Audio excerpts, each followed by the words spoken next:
নাই প্ৰকৃতাৰ্থত মেট্ৰিক পৰীক্ষাও দুবাৰেই অনুষ্ঠিত হয়। আমি যিটো কম্পাৰ্টমেণ্টেল বুলি কওঁ, তাৰমানে মূল পৰীক্ষাটো হৈ যোৱাৰ পাছত আকৌ এটা পৰীক্ষা অনুষ্ঠিত হয়, যিসকল ল'ৰাই ছোৱালী কৃতকাৰ্য হ'ব নোৱাৰে। আৰু দুবাৰকৈ পৰীক্ষা অনুষ্ঠিত কৰাৰ কথা CBSE কৈছে ঘোষণা। আমিও বিষয়টো পৰীক্ষা কৰি আছোঁ। যেনেকৈ ধৰি লওক আমাৰ অপেন স্কুল আছে, মানে NIOS আছে, তাতো দুবাৰ পৰীক্ষা পতাৰ তেওঁলোকৰ ব্যৱস্থা আছে। গতিকে আমি বিষয়টো পৰীক্ষা কৰি চাম, CBSEৰ কেনেকুৱা তেওঁলোকৰ মানে এক্সপেৰিমেণ্টটো কেনেকুৱা হয় আমি চাই লওঁ।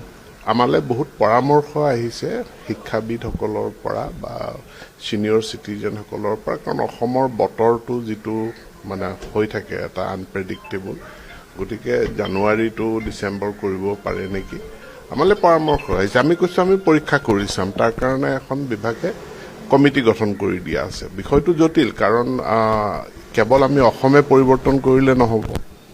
অসমৰ পৰা পাছ কৰি ল'ৰা ছোৱালী ভাৰতবৰ্ষৰ বিভিন্ন ৰাজ্যত যায়, গতিকে তাত যদি পৰিৱৰ্তন নহয়, অসমত পৰিৱৰ্তন হয়, তেনেহ'লে মাজত 3 মাহ আমাৰ ল'ৰা ছোৱালী ৰখি থাকিব লাগিব, 2 মাহ 3 মাহ। গোটেই বিষয়খিনি পৰীক্ষা কৰি চাবৰ কাৰণে এখন কমিটি গঠন